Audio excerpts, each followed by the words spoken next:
Good morning, everybody, and welcome to our IASB update session. I'm Anne Tarca. I'm an IASB board member. I'm joined today by Anne McGeachin and Anna Simpson, who are IASB technical staff. We're very, very pleased to be with you today and to be sharing an update about the activities of the IASB. We're sorry that we're not joining with you in person, and we're looking forward to next year, and hopefully we can all be together in person. This session is being recorded and it will be made available on the EAA website. We're very interested in your questions. Please post them into the chat box as we proceed, and we'll stop at various times to answer those questions.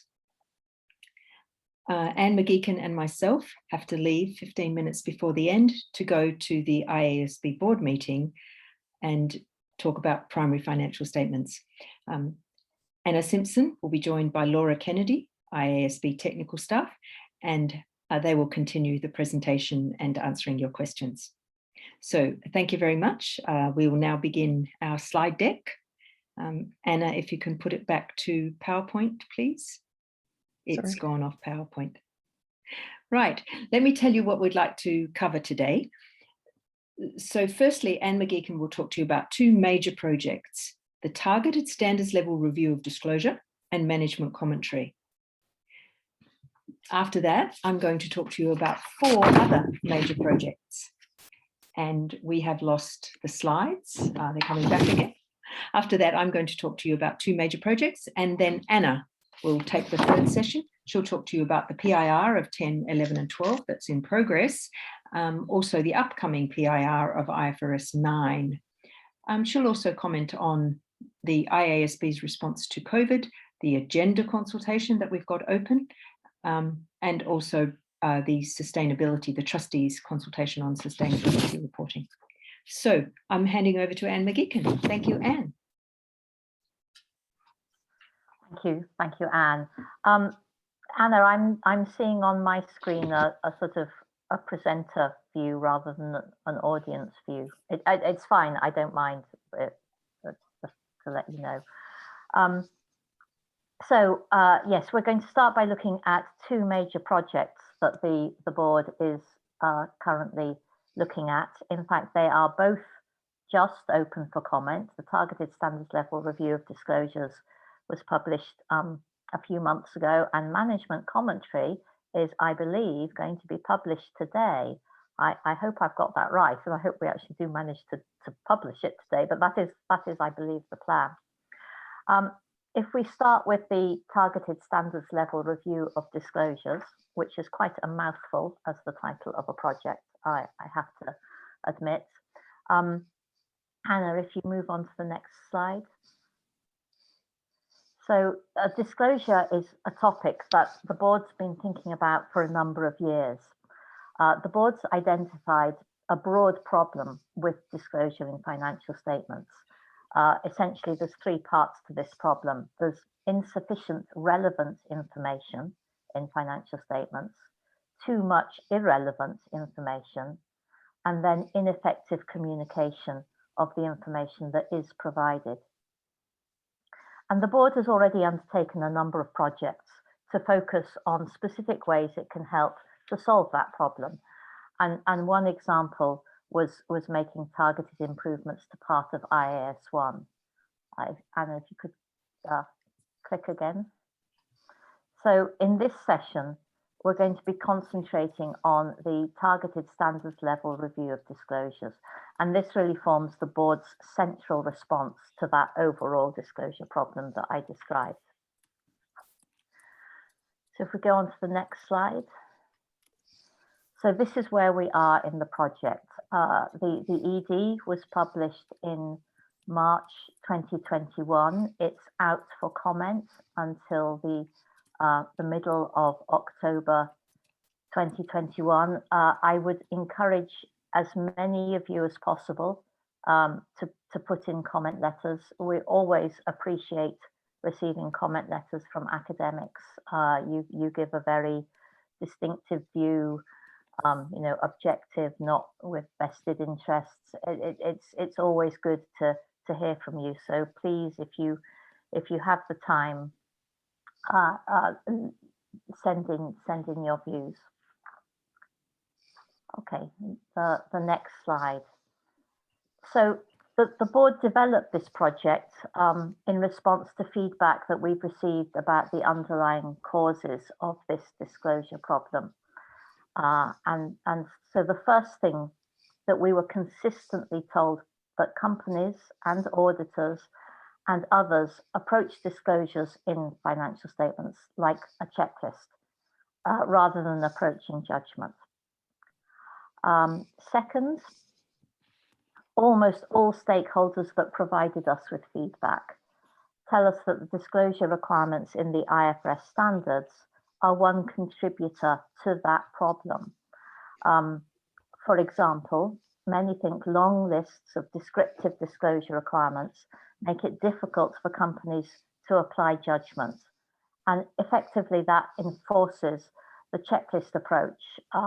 If something is set out in a standard as being a requirement, it's very difficult for people to argue that they don't need to give it, even if the amount is immaterial. If we look at the next bit of feedback related to this, many stakeholders take the view that therefore the most effective thing that the board could do to help solve the disclosure problem is to take steps to improve the disclosure requirements in the standards. And then finally, however, it's really important that we realize the feedback was telling us throughout this work that this is a multifaceted problem. There's no one magic solution that's going to solve it. All stakeholders need to play their part if improvement is to be achieved. And the board's proposals, you know, form one part of dealing with it, but we can't do this on our own. And that's something that I'm going to come back to later. So how do the board's proposals respond? And the standards level review of disclosure project really contains two parts. The first is that in light of all the feedback that it's received, the board spent quite a bit of time thinking about the way in which it develops and drafts disclosure requirements and thinking about how can it improve that process. And the board's aim is to develop disclosure requirements that will help stakeholders to provide more useful information. And this slide sort of summarizes just a few of the key things that the board is proposing to do. The first relates to the importance of detailed and early stakeholder feedback. Stakeholder feedback is, of course, crucial to everything that we do at the board. But here the board wants to ensure that it gets the input that it needs for disclosures at the right time in the project. There may be in the past, there's been a tendency for disclosures to get left until the end of the project, that everybody's thinking really hard about recognition and measurement. And then, you know, you sort of sort out what you think the measurement and recognition requirements should be, and you suddenly think, oh yes, and we better have a few disclosures or maybe a lot of disclosures. We want to start thinking about disclosures early on, potentially even first. We need to get responses from users about exactly what information they do need. The slide also you'll see talks about balancing costs and benefits. And that's also something that's really critical to the board's work. But here what's quite interesting is that, you know, we often think that the balance is a question of, you know, the users want information and the preparers say it's going to cost them a lot to prepare the information. And that's the cost balance that people think we're talking about. But actually, that's not proved to be true. When we talk to people in this project, we find that users They want financial statements to focus concisely on information that's really important. And at the same time, preparers also want to focus on what matters and don't want to spend resources preparing pages and pages of disclosure if the disclosure doesn't actually convey useful information. And so in some sense, they're both wanting the same thing. And that's what the board is going to try to be responsive to. The second proposal is about using detailed and specific disclosure objectives in the standards.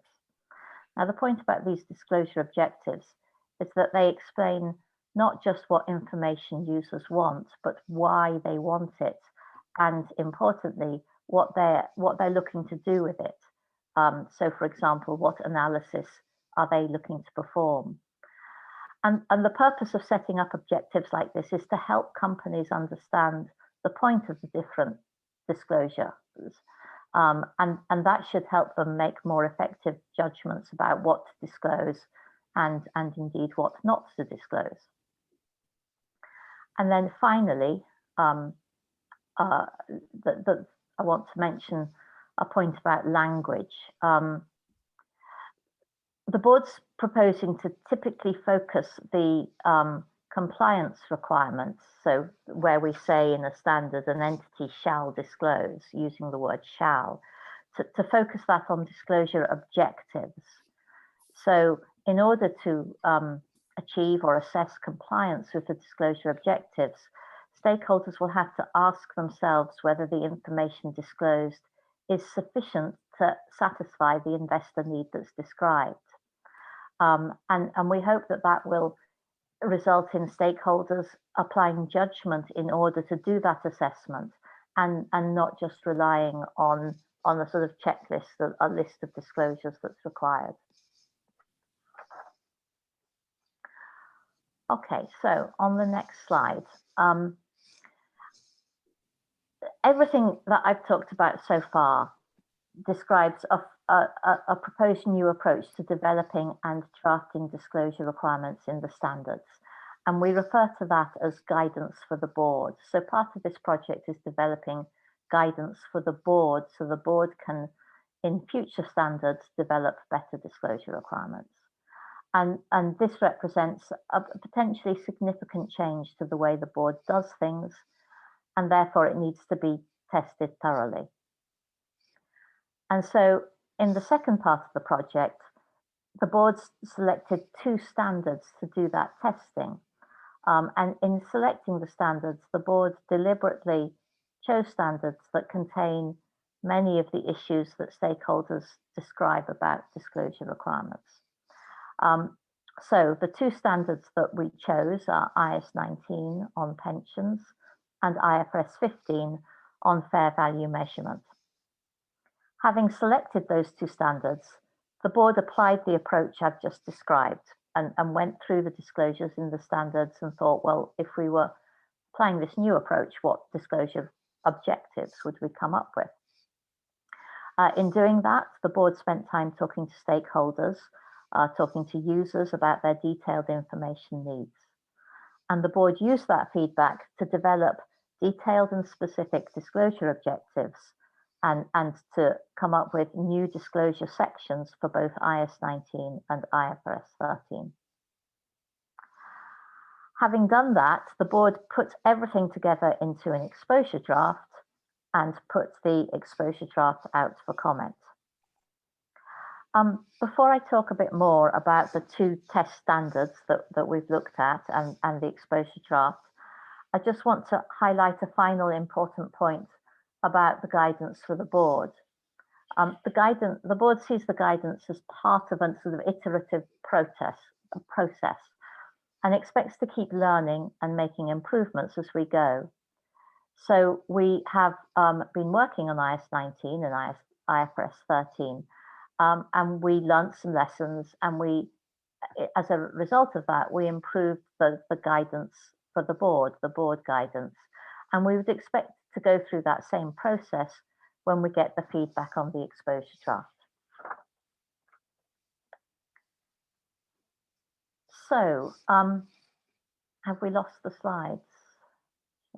Sorry, Anna, this is hard for you. We were trying, Anna was trying a fix. That fix didn't work, so we'll go back to the stream. Oh, there we go. Is this That's better. okay? It did work. It did So work. we can Okay, just yes, see the slides. Yeah. Apologies Thank you. for that. That's Thank all you. right. Thank you, Paul. Okay, so if we could move on to the next slide, Anna. So looking at the proposed amendments to IAS 19, I'm just going to keep this high level and focus on the most significant feedback we heard and how the board proposals respond to that. So in working closely with the stakeholders on IAS 19, the key messages that came out of that work were, one, that users really, what they're really interested in is the risk arising from defined benefit plans. And the single most important thing to users about the defined benefit plans is often the cash flow effects. So rather than details about the liability and the plan assets, actually what are going to be the effects on the cash flows in the future. Sorry, Anna, I'm seeing the slide before rather than the IAS 19 slide. Thank you.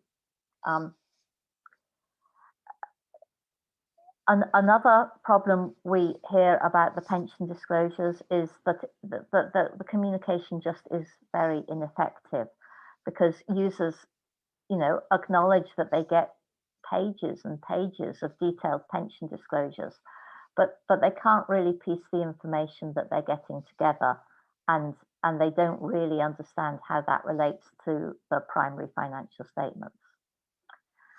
And equally, at the same time, companies tell us that those detailed pages of information can be onerous to prepare.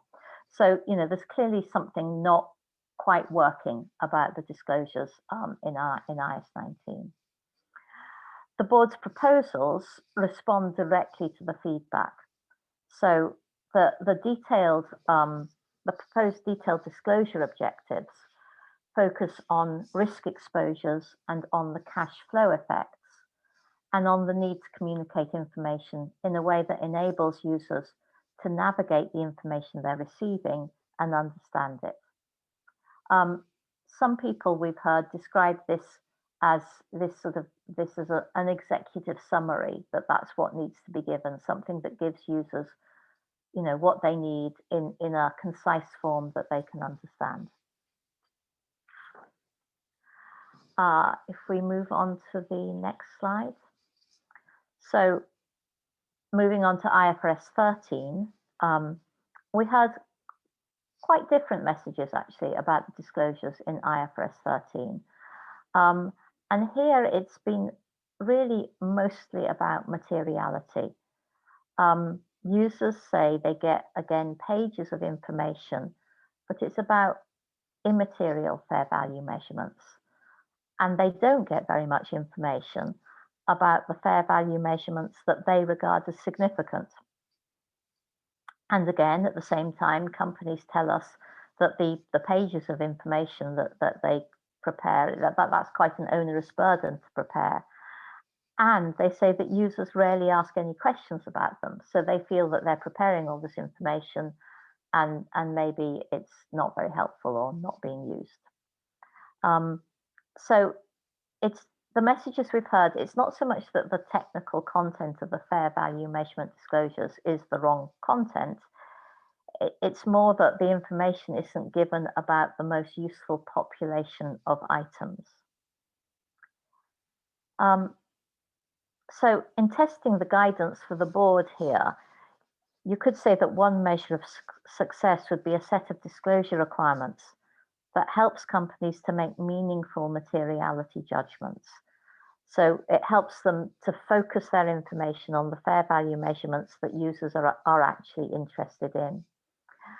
And by explaining user needs in detail and by focusing the requirements on objectives that have to be met rather than a checklist of information, the board's proposals are intended to do that thing about focusing people's minds on, you know, what is material, what do users really want to know about fair value measurements.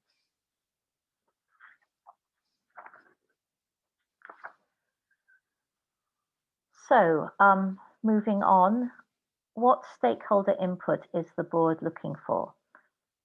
So I think it's very important to remember that the exposure draft includes these two things. It includes the proposed guidance for the board and the proposed amendments to IAS 19 and IFRS 13. And the board is absolutely looking for feedback on both those things. And I just want to go back to a comment I made about the start about how what the board is doing is just one step in a bigger picture. So the exposure draft is more about the proposed amendments to the two individual standards. It represents an opportunity to move towards a step change in the way that the board thinks about and approaches disclosures. But also that's not something that the board can do alone. The board needs to understand the effect its proposals would have.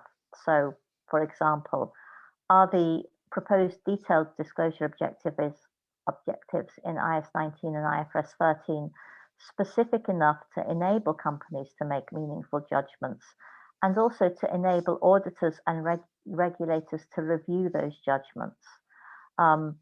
So no amendments that the board makes to standards will provide a miracle solution. You know, we need to understand what everybody will make of these proposals. And again, that's really where, you know, you can play a part in telling us what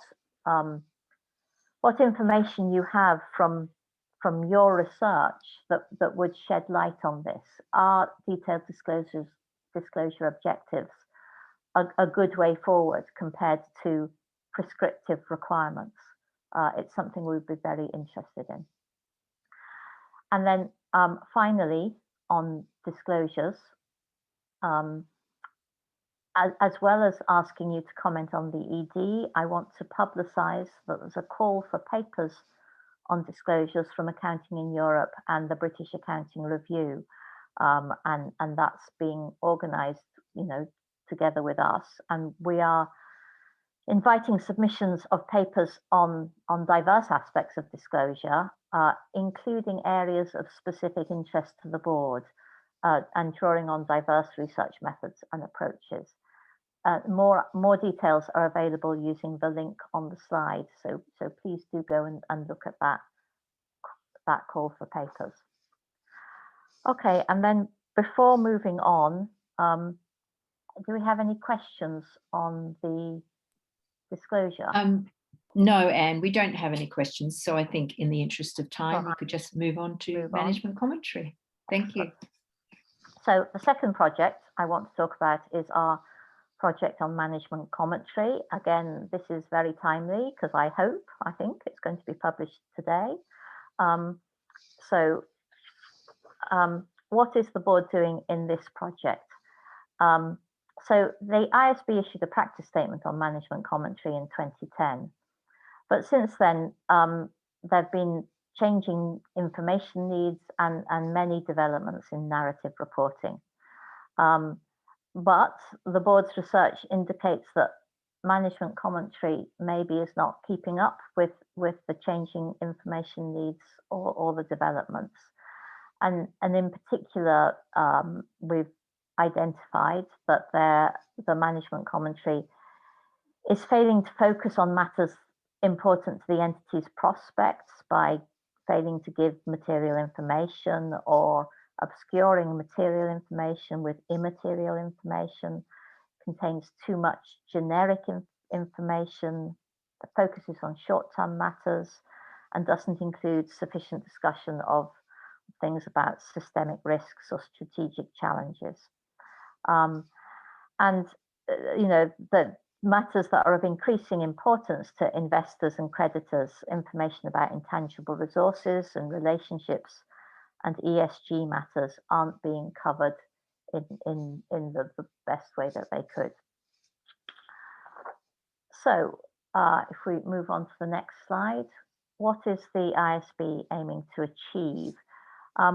We want to develop comprehensive requirements that focus management on investor and creditor needs and give guidance to help management identify that information and present it clearly. So there's a lot of common themes between this project and the disclosure project. It's all about helping management to identify what information users really want. The board wants to develop requirements and guidance that give sufficient flexibility for management commentary to focus on the matters that are fundamental, but also sufficient discipline to allow external assurance of management commentary and to enable local lawmakers and regulators to mandate the practice statement and check that it is complying. So we envisage that the practice statement could be used in conjunction with local laws and regulation, and we hope that it will, address gaps in the reporting practices.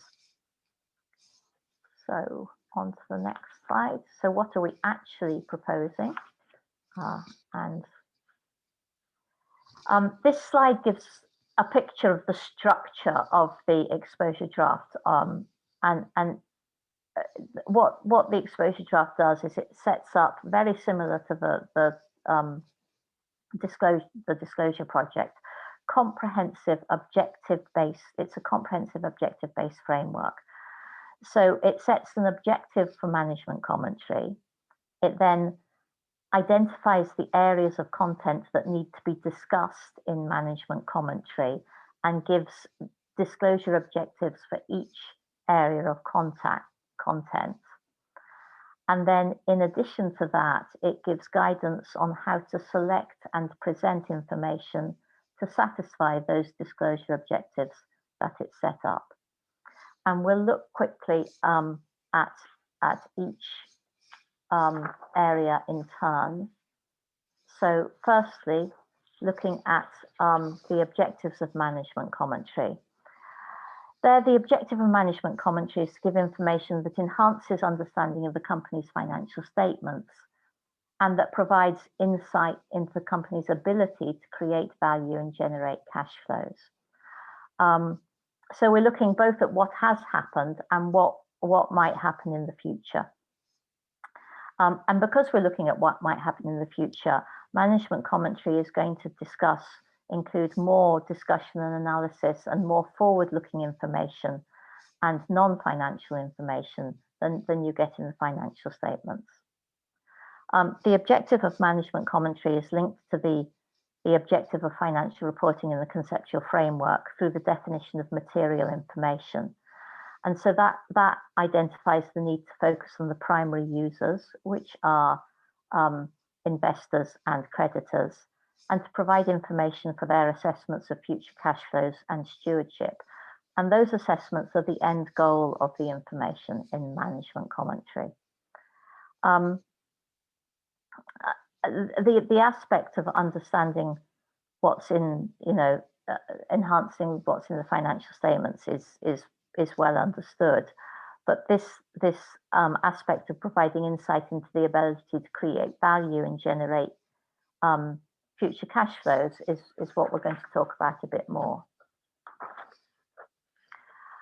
So the disclosure objectives, the way that this works, for each area of content, you have a headline objective, and then you have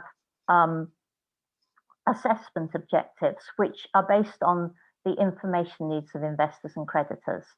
And so that sets out the assessments that they are going to do based on the information that's provided.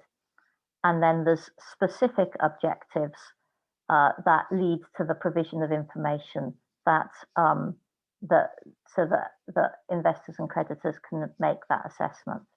And so the way that this works is that management identifies the information needed to meet the specific objectives at the bottom of that sort of hierarchy. It then evaluates whether that information provides a sufficient basis for the assessments. And if it doesn't, then management needs to identify additional information. And then it evaluates whether all the information is enough to meet the headline objectives. And we think structuring it this way will help preparers and regulators and auditors in deciding whether they have met the requirements.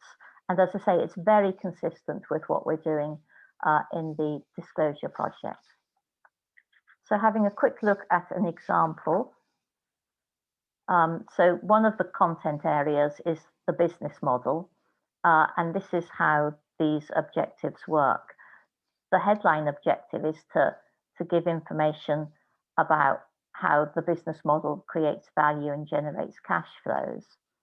And the assessment objective is that users want to know how effective the business model is, how scalable and resilient it is. So how can it adapt to shocks or changes in circumstances? And then the sort of information that you would give to allow users to make that assessment is you give information about the range of the company's activities, the cycle by which it creates value, environmental and social impacts, and progress in managing the business model. And just touching on that last point there, metrics, we'll come on to talk about them. For metrics for measuring how the company is achieving its goals are an important part of the information that the practice statements proposes should be given. Okay, moving on. So this slide tells you what the content areas are. There's the business model, there's strategy, resources and relationships, risks, and external environment. And then all of these combine to give a better understanding of financial performance and financial position. And the objectives all obviously interact with each other and are linked. And in the exposure draft, there's a diagram that sort of shows how the board see how they all fit together. I'm going to move on quickly because I realize I'm running out of time and have probably run out of time. So that sort of identifies the types of information, that the content that the board thinks is important. The ED also contains guidance on how to focus on getting the right information for those content areas. So it gives guidance on making materiality judgments, and a really important part of that is the guidance on key matters in order to focus information on, to allow preparers to see what information they should be giving on focus matters. The ED identifies these key matters that are likely to cover most of the material information. It also gives indications of when information might be material and guidance on aggregation and things, but sort of this identification of key matters is a really fundamental part of the ED. The next slide. As I mentioned earlier, metrics, so understanding how the management monitors its own progress and monitors how it's achieving what it wants to achieve. It is important information for users. And so the ED identifies metrics for each content area, which is how management measures their progress. And information about those metrics is required to be given. And that way, users get entity-specific information about the metrics that the company actually uses. And moving on, the ED also talks about what makes information useful, and this is based on the conceptual framework, but the wording is is simplified because the people who are preparing the management commentary, it's a wider group of people who are involved rather than just accountants. And so we've tried to use more plain English in describing the qualities of useful information. Relevance from the conceptual framework is captured in the requirement to produce material information, and completeness, balance, and accuracy are sort of plain English ways of talking about faithful representation. And then we have some enhancing characteristics as well. So there's more explanation about how the qualitative characteristics that are in the conceptual framework apply to management commentary. And there's also finally a detailed appendix on information that is clearly of increasing importance to users on long-term prospects, intangibles, and ESG matters. And so the board has highlighted specific information that would be relevant when you're thinking about giving information about these things. And then the last slide sets out the timeline. So as I say, I believe the ED is going to be published today. The comment period is open until the 23rd of November 2021, and then the board will consider the feedback it gets. So again, I'd really encourage you to read the exposure draft and respond to the board. It's an area clearly of increasing importance, and the board would be interested in your views. And if there are questions now. No, I don't have any questions for you, Anne. But Wow. I would encourage people to have a look at these documents and comment on them. They're two major projects for us, as Anne has said. And we chose to talk to you about these two projects today because we believe this is an area where researchers and academic research can contribute. So we look forward to hearing from you if you have relevant work. Thanks, Anne. Thank you. So I'll take over now and talk to you about some other projects. Next slide, please, Anna. We have a current project on primary financial statements. Some of you were with us a year ago when we were talking to you about this one. So the consultation period was last year, and we received an enormous amount of feedback because this is an important project with significant initiatives. We're currently in the deliberation phase of this. You'll remember that this is about improving communication in the financial statements. So this project continues on from the two projects that Anne has been talking to you about. It's a focusing on the profit and loss statement. Next slide, please, Anna. Some of the key proposals in the document, for example, defined subtotals in the statement of profit and loss. We've received strong feedback. There are a lot of people that really support this idea. This will bring more structure to the profit and loss statement. It will make it better for investors to compare entities' performance. A second thing in the proposals is strengthening requirements for disaggregation. That has also received a lot of support and a lot of feedback on how we can enhance the suggestions that we've made so far. This point is about providing information useful for decision making, and also with a focus on the relevant information and not obscuring material information. So you can see that this is part of the better communication projects, and two of which Anne's referring to. The third area is non-GAAP measures. So these are defined in the document as management performance measures, and we received a great deal of feedback on those. Next slide, please, Anna.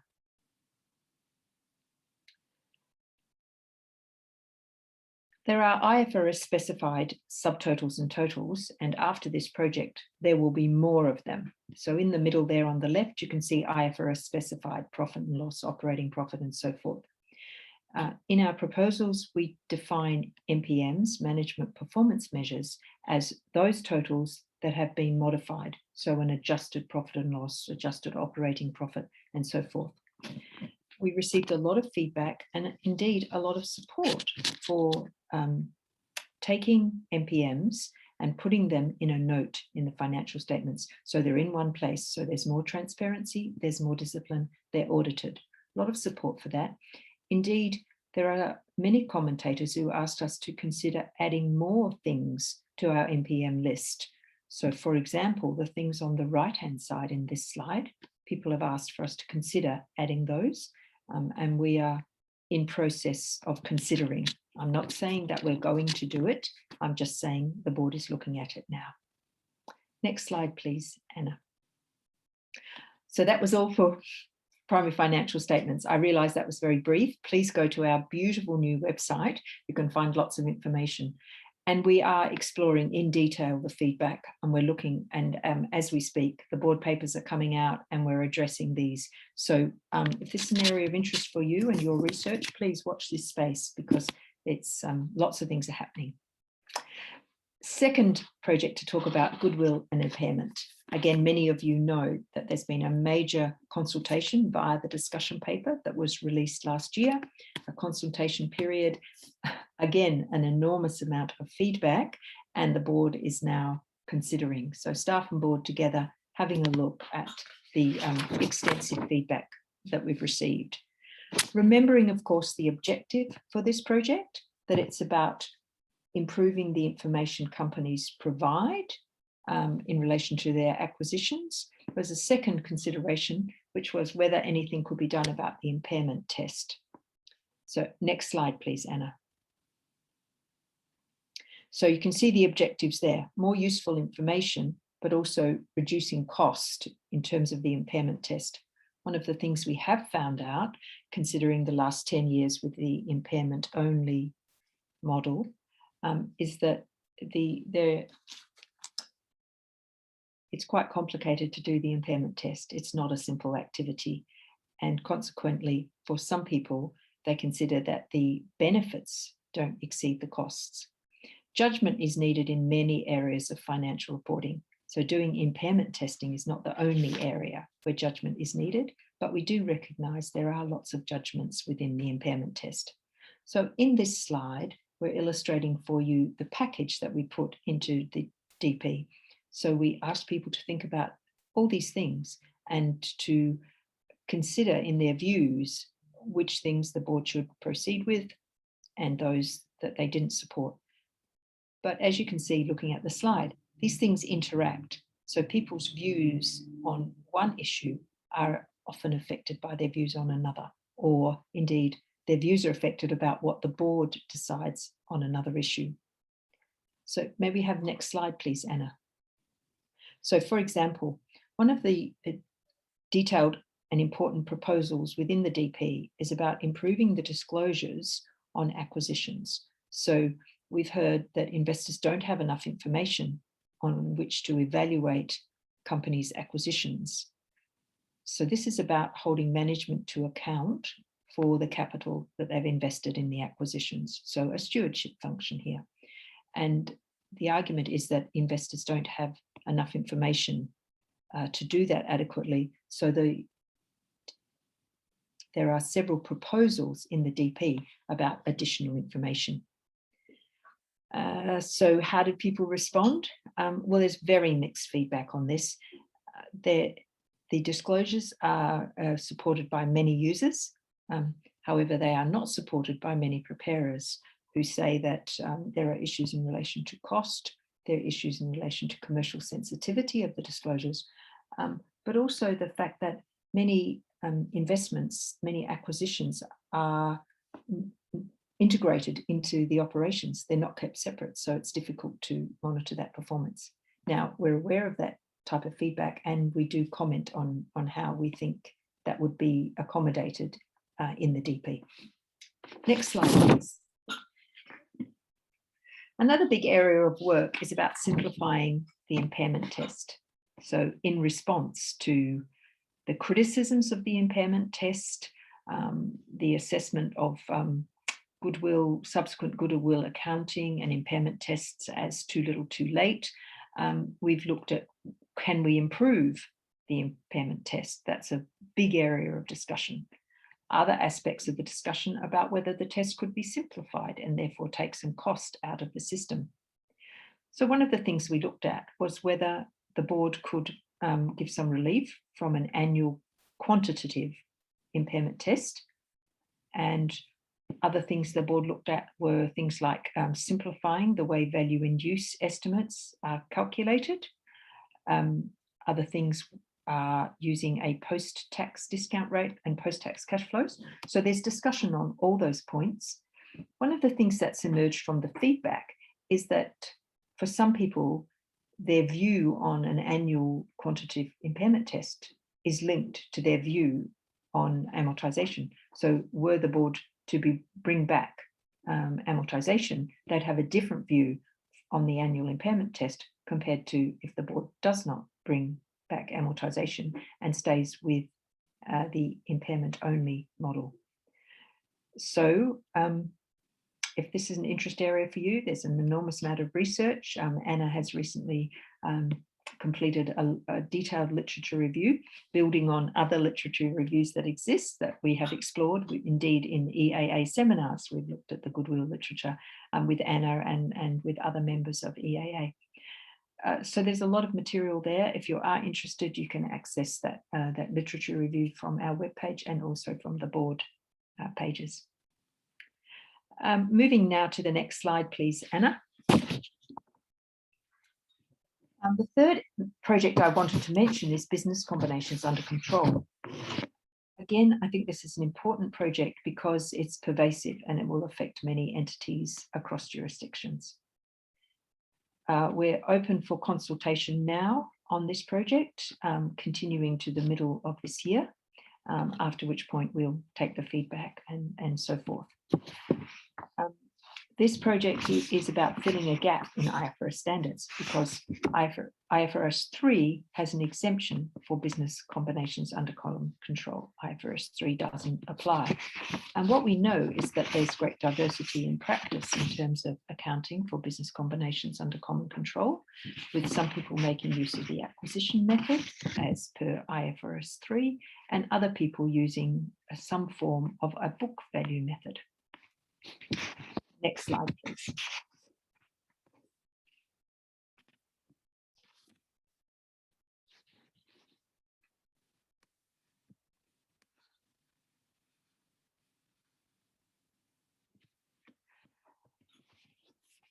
This slide tells us about the scope of this project, as I say, to fill a gap in standards.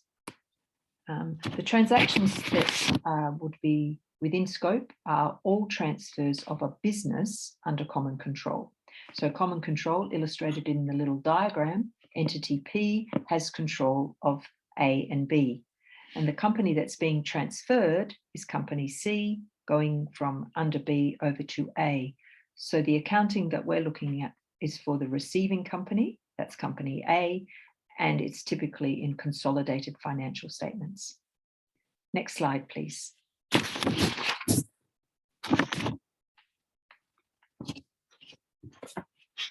As we proceeded with this project, our guiding light, if you will, has been arriving at useful information.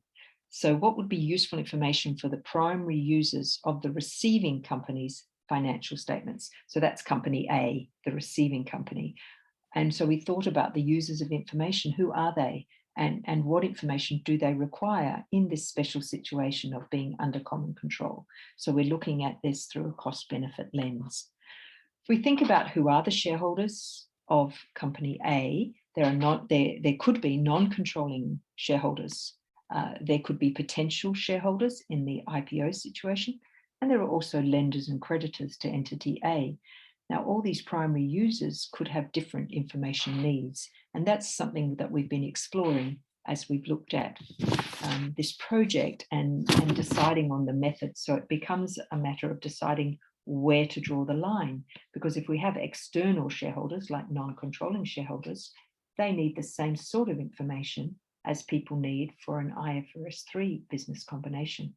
However, if it's wholly owned and there are not these external non-controlling shareholders, the information needs are different, and for them, possibly a book value method's appropriate. So this becomes a question of where to draw the line. Next slide, please. Here's our diagram of how we work through that process of deciding where to draw the line. So thinking about information needs of investors, for our first box, we say, are there non-controlling shareholders? And if there are, we go to the acquisition method. Our second question is about the receiving company's shares being traded in a public market.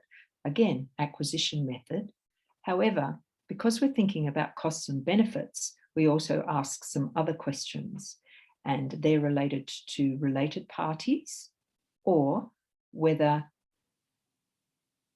there could be an optional exemption where the non-controlling shareholders elect that a book value method would be suitable.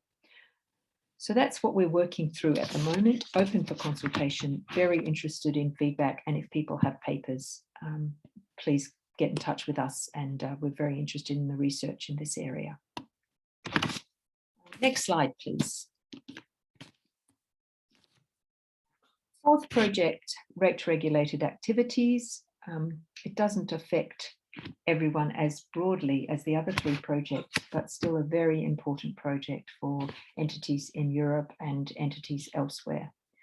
So this is about, for example, utilities you may know that supply you with electricity, or utilities that supply you with water. We're talking about a situation where there's an entity that supplies the goods and services to a customer, but there is also a third party involved, and that third party is the regulator. So we're talking about entities that have a regulatory agreement with a regulator. So we have published our exposure draft. Consultation is open at the moment. The objective of the project is to provide useful information for investors, as so many of our projects. So this is about providing useful information, something we're describing as regulatory income, expenses, assets, and liabilities.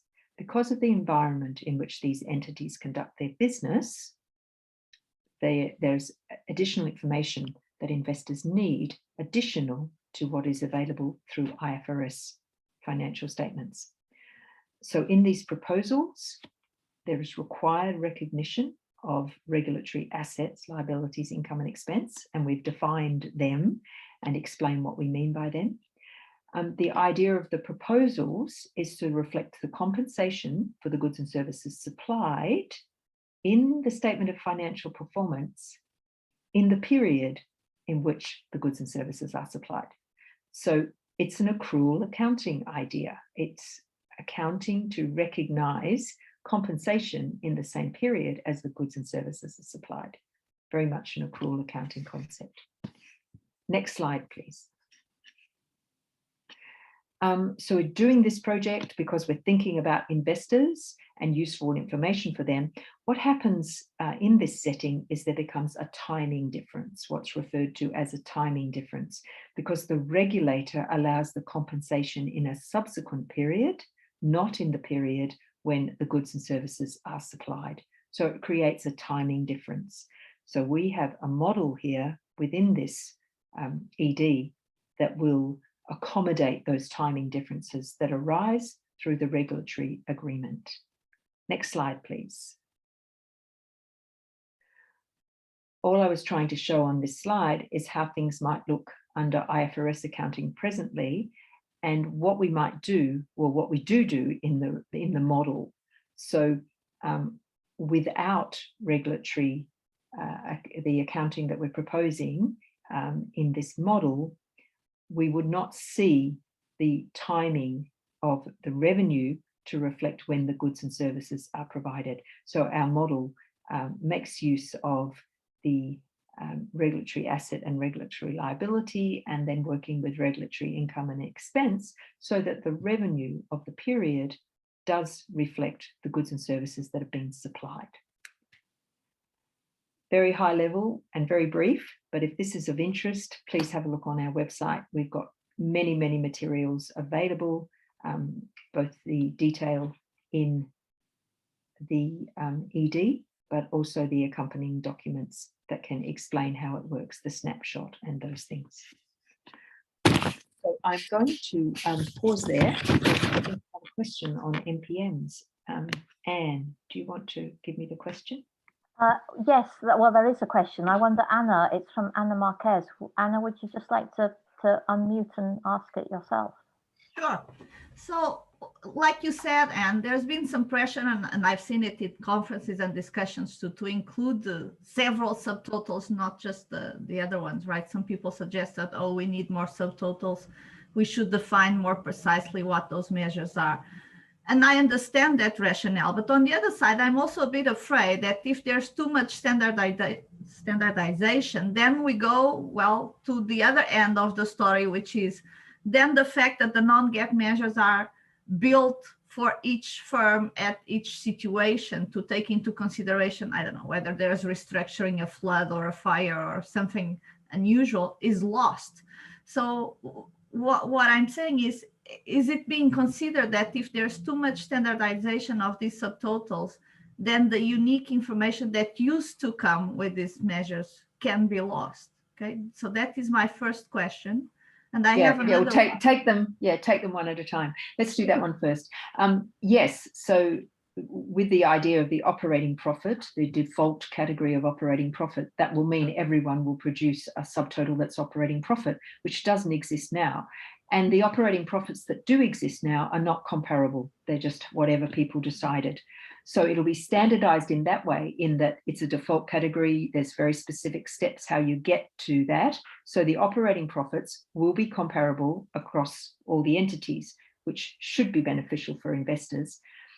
And now for some entities, they'll stop there. They won't do a non-GAAP. They won't do an MPM. They'll just go with operating profit.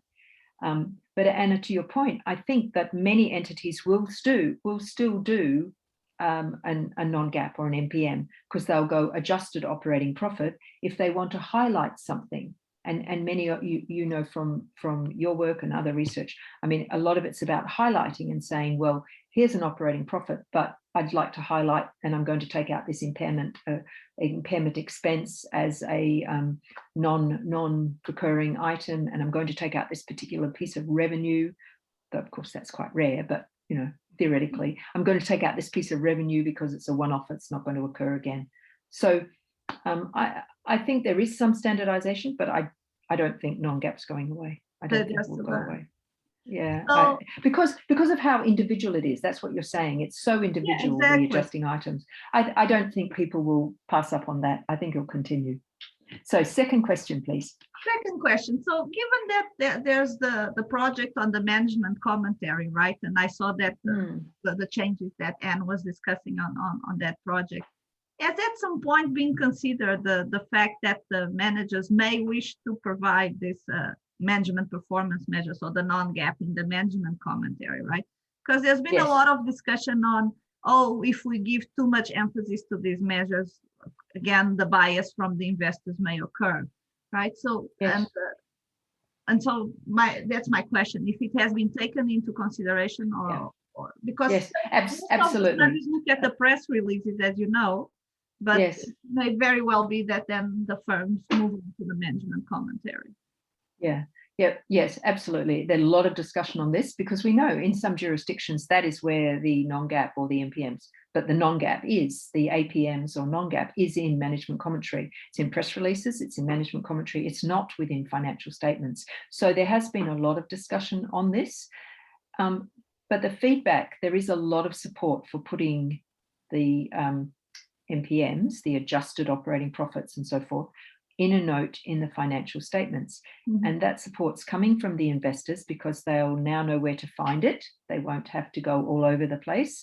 They know where to find it and they will be reconciled. And we know how important the reconciliations are. And there will be then, and because it's within the notes, it'll be audited as well in the sense of whatever they're choosing to present there, the auditors will be looking at it. Now, we know that auditors are looking at it anyway when it's in management commentary. So there has been a lot of discussion. And there is support for us doing that. There are lots of people that would prefer that it just stays in management commentary, but we don't have a financial statement we don't have a financial accounting standard for management commentary. So a management commentary is a practice statement, and that puts it into a very different domain. So we got the feedback and we have got a lot of support. So we're going to keep going. If we hadn't got all that measure of support for putting it into the notes, then it'd be a different conversation.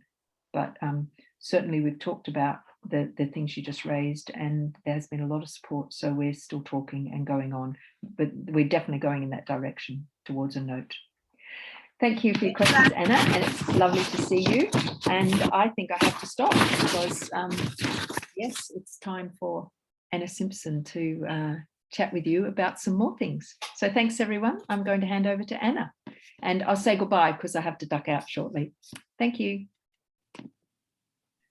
Thank you, Anne, and good morning, everyone. I'm going to provide you with some further updates. I will talk briefly about the post-implementation reviews that are currently undergoing, and these are the PARs on IFRS 10, 11, and 12. I will also talk about the post-implementation review of IFRS 9, the classification and measurement section of financial instruments. And then we'll speak a little bit about the board's response to the COVID-19 crisis. And finally, just briefly on the agenda consultation and sustainability consultation. So before I talk about the undergoing post-implementation reviews, just shortly on what post-implementation reviews are. The board carries out a post-implementation review of every new standard around 2 or 3 years after companies have been applying the standard. And the purpose of the post-implementation review is to assess the effects of the standards for investors, companies, and auditors. And these post-implementation reviews are part of the due process, and they follow the requirements in the due process handbook. So currently, the board is carrying out a post-implementation review of IFRS 10 consolidated financial statements, IFRS 11 joint arrangements, and IFRS 12 disclosure of interest in other entities. These standards have been effective for annual periods starting on January the 1st, 2013. So IFRS 10 sets out the requirements for the preparation of consolidated statements. IFRS 11 addresses how to account for interest in joint arrangements, and IFRS 12 sets out the requirements for information to be disclosed in the notes of the financial statements about interest in other companies. And this timeline here on this slide shows the major stages of the post-implementation review in general, but also specifically to the post-implementation review of these 3 standards. So the first phase, which was started Q2 of 2019 and ended last year, the board has had a discussion with a broad range of stakeholders and has reviewed all types of evidence, including academic research evidence. And in step 2, which was last year, the board considered feedback from these activities and decided what matters to include in the request for information. And the request for information was published in December in 2020, and its consultation period ended on 10th of May 2021. So what is happening now is into the second half of 2021, the board will use the feedback that has been received from the request for information, and it will determine whether any further action is required. So it will depend on this feedback whether the board will decide that no further action is required, or whether it could decide to add a standard setting project to its agenda. And it could even consider one or more matters further to be added to the research program. And for those of you who have an interest in this area or are working, I would like to remind you, or if you haven't had the chance to, if you didn't know about this workshop, we held the workshop together with EAA sometime in March. This was to provide an overview and get feedback on the post-implementation review of these 3 standards. And you can find the recording of the workshop, also any materials that were used. The link is provided here. And at the time, we called for academic research to be sent to us, and my email is included in the yellow box. It is still, if you do have such research, this will still be relevant for when the board is considering the feedback from the request for information. So by all means, please send it to us. And then the other post-implementation review that is currently underway is IFRS 9 financial instruments, the classification and measurement section. And this, again, there is a timeline here showing the stages of this post-implementation review. In October last year, the board decided to start the post-implementation review. With regard to the other 2 sections of the financial instrument standards, and I'm going to show a brief overview of the standard on the next slide. The board decided in October that it did not have enough information to start the PAR about the hedge accounting requirements and the impairment part of IFRS 9. And these areas will be revisited at some point later this year. So in December, the board discussed the preliminary project, and what has been happening in the first half of this year. Staff have been performing outreach activities to gather feedback on the application of the classification measurement requirements. And what the staff has been trying to establish is whether these requirements are working as intended, whether there are any significant unexpected effects, and whether the requirements are capable of being applied consistently. And in the second part of this year, after staff conclude the outreach activities, the IASB will discuss feedback from the outreach and decide what matters to examine in the request for information, which will be published later.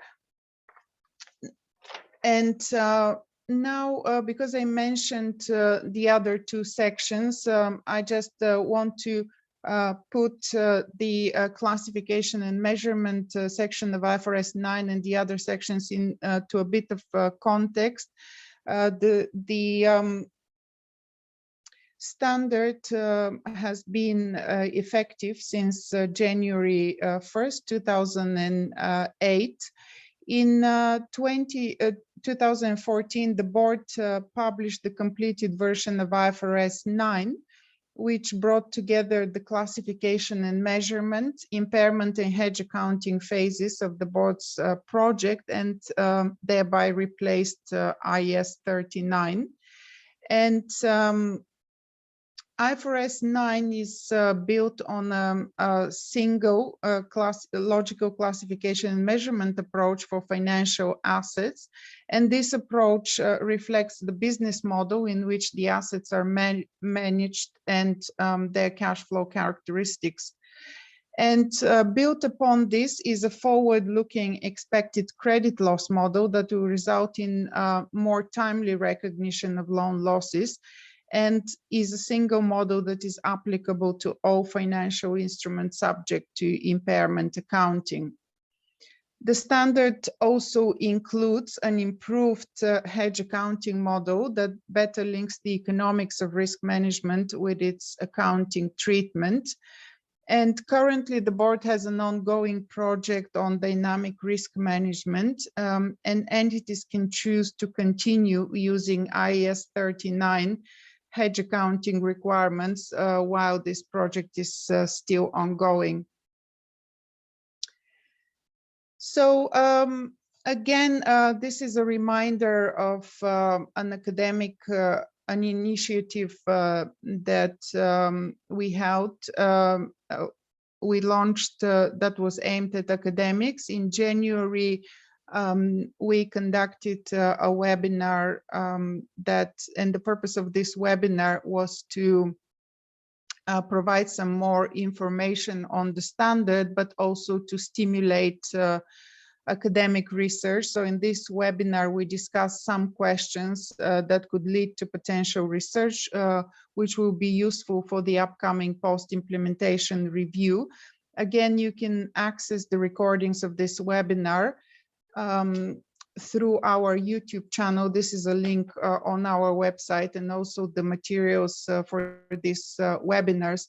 At the time, we again asked for you to send us relevant research, but this is also, so you can do so directly by emailing me, but also this webinar was part of a bigger initiative, again, in anticipation to stimulate academic research and to inform academics on what questions will be of interest to the board. And this is part of a bigger initiatives which you've probably heard about in 2022.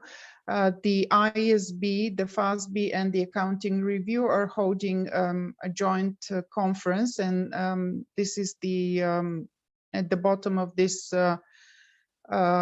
gray window. You can see the a link to the website for the conference, which is Accounting for an Ever-Changing World. And this conference has a wider topic than IFRS 9 because it encourages submissions of academic research on the three major standards that the FASB and IASB are going to be reviewing, but one of them is financial instruments. So just flagging this for those of you who are planning to submit research there. So just briefly on what the board's response has been to the COVID-19 crisis. First of all, the board has been hearing feedback from the various stakeholders, and the indication of the general feedback is that even though there are reporting challenges that have arisen, the IFRS standards have been working well in practice overall. For example, stakeholders, including some investors, have said that the expected credit loss model in IFRS 9 provides useful. Those some questions have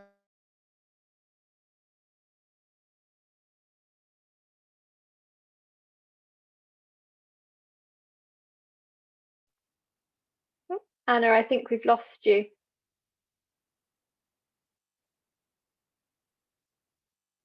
Oh,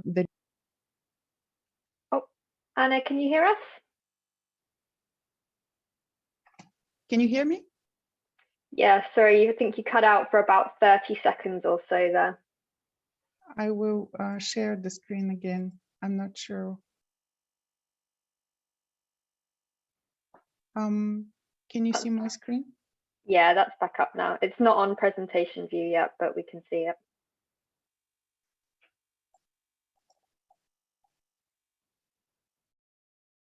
Thank you, Laura. My technological skills have not been perfect today. Can you see the slides on presentation mode? We can, yeah. Thank you.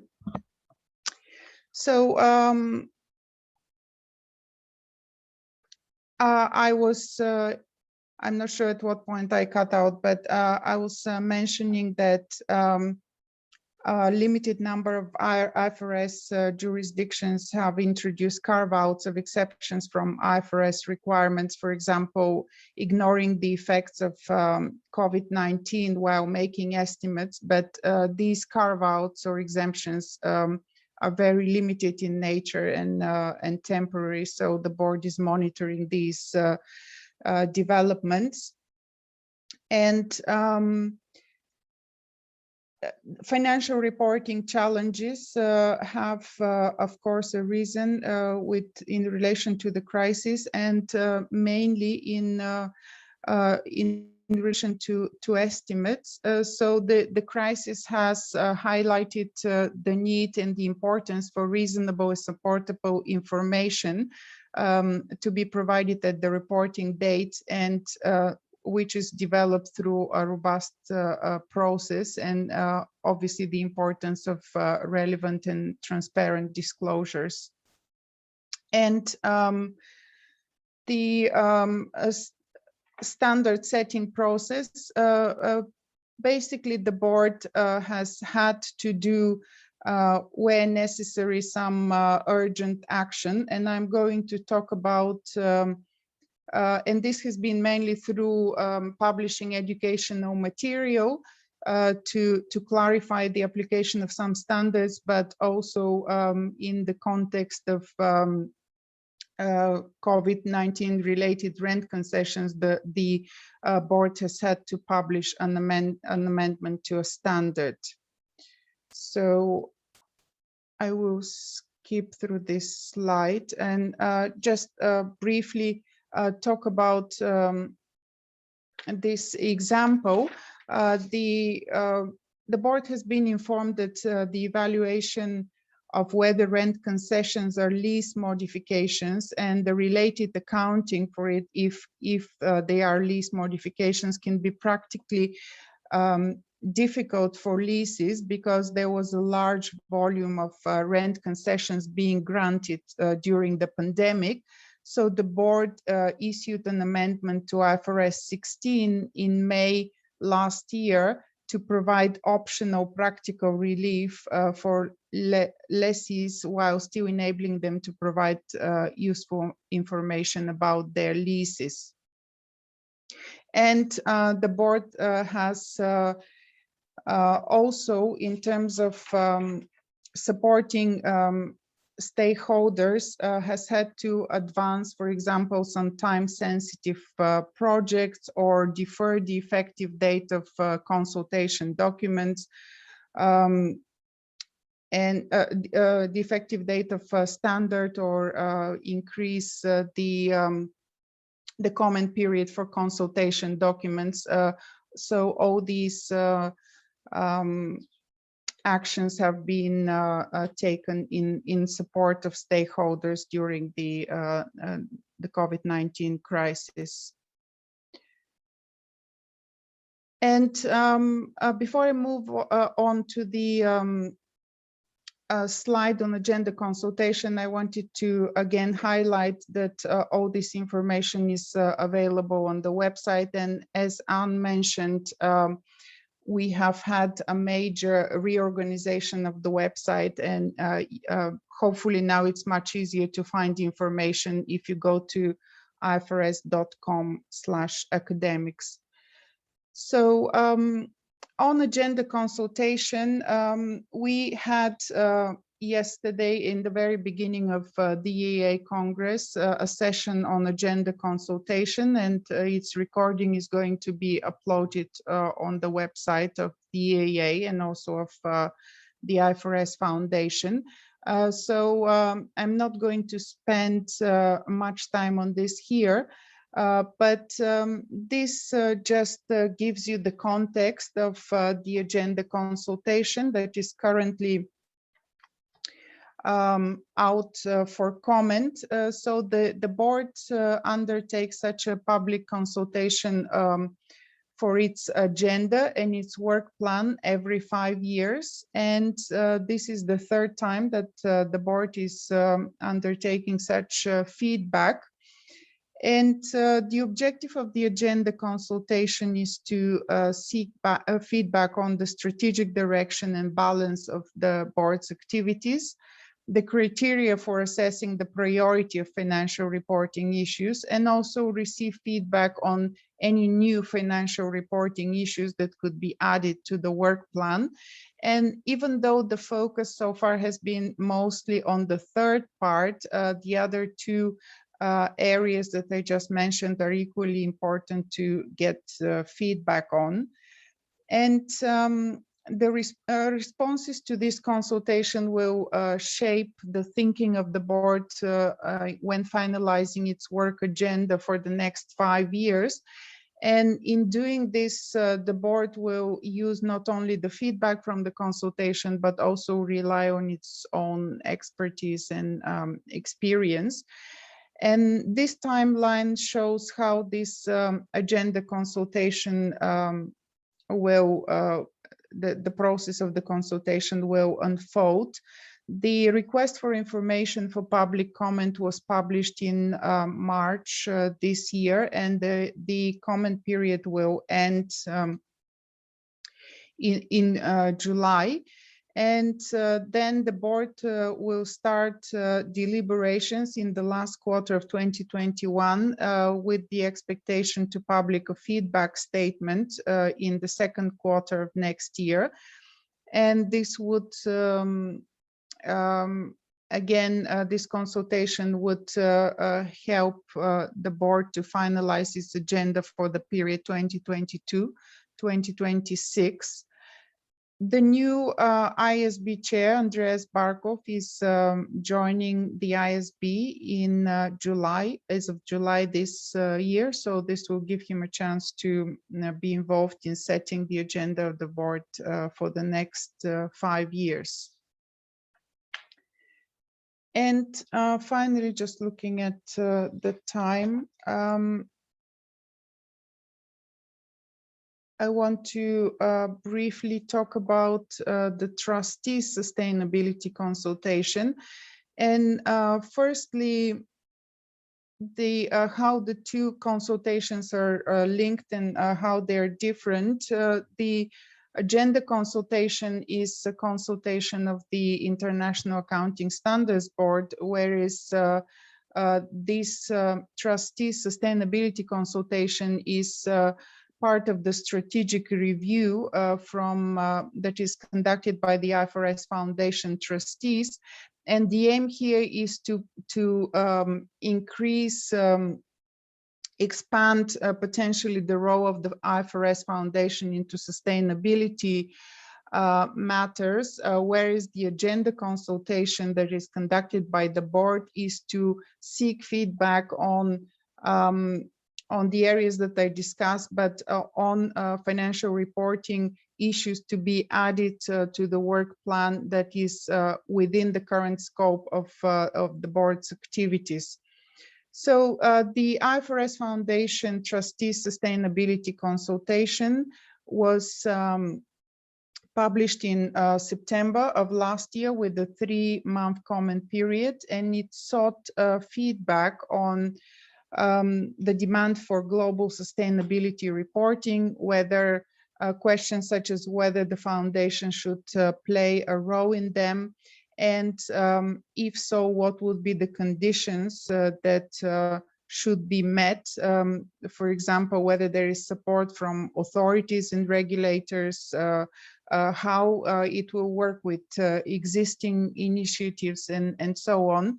So the trustees performed a very extensive outreach across 33 jurisdictions, and they spoke to organized a large number of workshops which attracted more than 3,000 participants. At the end of the consultation period, there were 576 comment letters that were received. And what emerged from these from the summary, the feedback of the consultation was that there was a broad support for global sustainability standards and strong recognition that urgent steps need to be taken. And there was also broad support for the IFRS Foundation to play a role. The process of this sustainability strategic review by the IFRS Foundation trustees have been moving very quickly. There was in March, the trustees published a feedback. They decided on the strategic direction and on set up a working group. In April this year, they published the feedback statement based on a summary of the consultation, and they also published proposed changes to the constitution, which would allow for setting up of a new sustainability standards board. And also they announced the plan to form a multi-stakeholder consultative committee, and there is now an exposure draft for the public to comment on the proposed changes to the constitution, which the comment period ends in July, and then in the next 3 months to October, the trustees will be summarizing this feedback, and there will be a final determination of the direction of development by November at the United Nations Climate Change Conference. Again, there is, we held a workshop with the EAA in November. Obviously, given the fast development of this strategy review, some of it some of the information in it may not be longer up to date, but if you're interested in what this initial consultation entailed, you can check it out. And this is again on EAA and also on the IFRS Foundation's website. So I'm sorry, we haven't, we didn't have, we don't have much time for questions at the end, but Laura, do we, Hi, Anna. do we have any questions? We don't have any new questions on the chat at the moment for this section. I know. Oh, okay. I was short, just, but... right. Well, if you, again, what I want to iterate from what I said in the various sections, if you have any academic research that you want to bring to the attention of the board in relation to any of the projects that we discussed, please use my email to send it, because we write literature review that are presented to the board, and the last one was Goodwill literature review, which included all papers that had been sent to us, and also based on recent literature reviews that have been published. So I think this would be a very direct route to make your research known to the board. So please send me relevant stuff. And thank you very much for your attention, and I wish you all the best. Bye-bye. Thank you.